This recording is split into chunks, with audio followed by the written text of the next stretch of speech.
at his word. As silly as it may sound, regardless of what other folk may do. If God said it, that settles it. It ain't even based on whether you believe it or not. If God said he's going to do it, he's going to do it. And so I stand to share to you today that God is a God of provision. That he's responsible for us.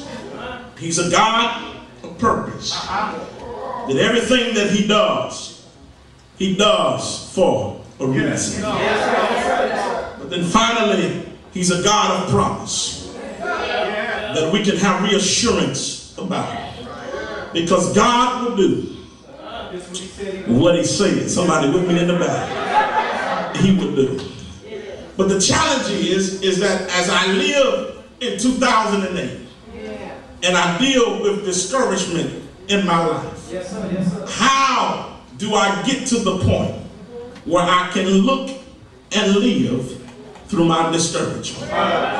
Here it is in a nutshell. You have to train yourself that everything you see, you got to see Jesus in it. Are y'all with me? Let me tell you how to do it. The text says that the snakes came, if you will, that he built a bronze serpent, if you will, that looked like the snakes that had poison. This is how you do it. You got to see Jesus in everything you go through. Here it is. When God was trying to find somebody to come and deliver his children, this is what he said. He said, can I use Abraham? He said, no, he's a liar. He said, can I use Moses? No, he's a murderer. Can I use Jacob? No, he's a trickster. So what can I use David? He said, no, David got a problem with the blinds and looking out. He said, maybe I'll use Jeremiah. He said, no, Jeremiah cried too much. You cry, baby. Maybe I use Peter. No, Peter's a Holy Ghost thug. He was packing a knife. You can't use Peter. But then I hear Jesus saying, if you will prepare me a body, listen, I'll look like them, but I won't be like them. I wish I had somebody. He looked like the snake, but the snake didn't have no poison. I'm trying to help somebody. He looked like us, but he was without sin. So every chance you get, you got to see Jesus through your discouragement. When I was driving on the other night, I saw Jesus on the road. But the road started talking to me. It said that I am the way, the truth, and the life. No man come to the Father but by me. I saw a tree, and the tree started talking to me. The tree said he was wounded for me. But past the cemetery started talking to me. It reminded me of when they put him in a bar or two. But on the third day, somebody, y'all know the story, he got up with all power in his hand.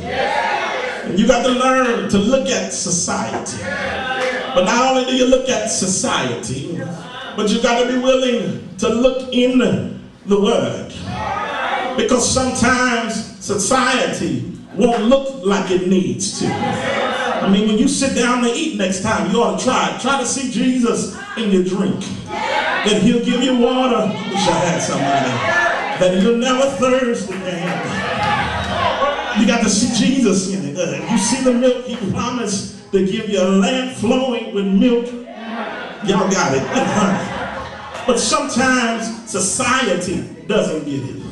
And you got to be willing to go back to your BTU days and look in the Bible. Where it says B-I-B-L-E. Y'all remember that? Yes, that's the book for me. I stand on the Word of God. The B-I-B-L-E. Which says that sometimes you got to look in the Word to see Jesus through your discouragement. And the last time I looked in the Word when I was discouraged, can I tell y'all what I saw? I looked in Genesis and saw that He was my creator. I looked in Exodus and I saw that He was my deliverer. I kept on looking and looked at Leviticus and saw that He was my sanctifier. I looked at Numbers and saw that He was my leader. I looked at Deuteronomy and saw that He was my teacher.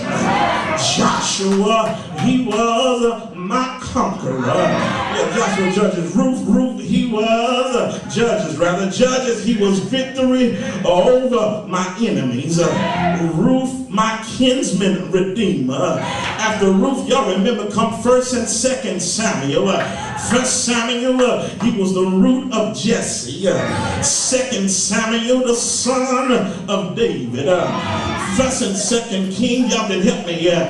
He was the king of kings and the Lord of lords. 1st and 2nd Chronicles, I saw that He was my intercessor.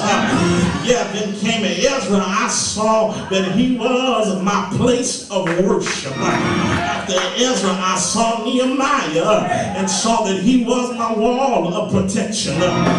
After Nehemiah came Esther, he was the gap between my enemies. And then after Esther, you saw Job, and I saw that Job, he was my arbitrator, and he understood my struggles. I saw Psalms, he was the reason that I sing. I saw Proverbs and saw that he was my purpose. After Proverbs come Ecclesiastes, y'all remember that, don't you?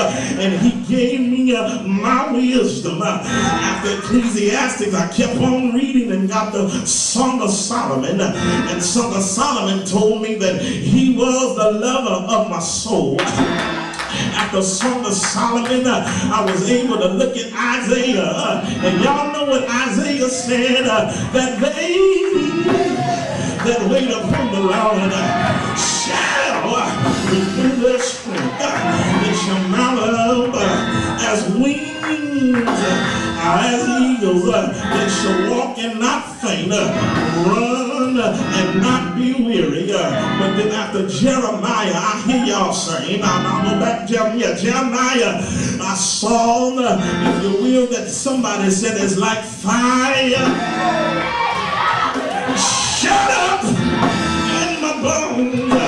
Lamentation. This is where we all should shout because He told me that I got new mercies every morning. And that the mercies I got on yesterday ain't no good for today. You ought to touch somebody and tell them, I'm so glad that I got new mercies right now.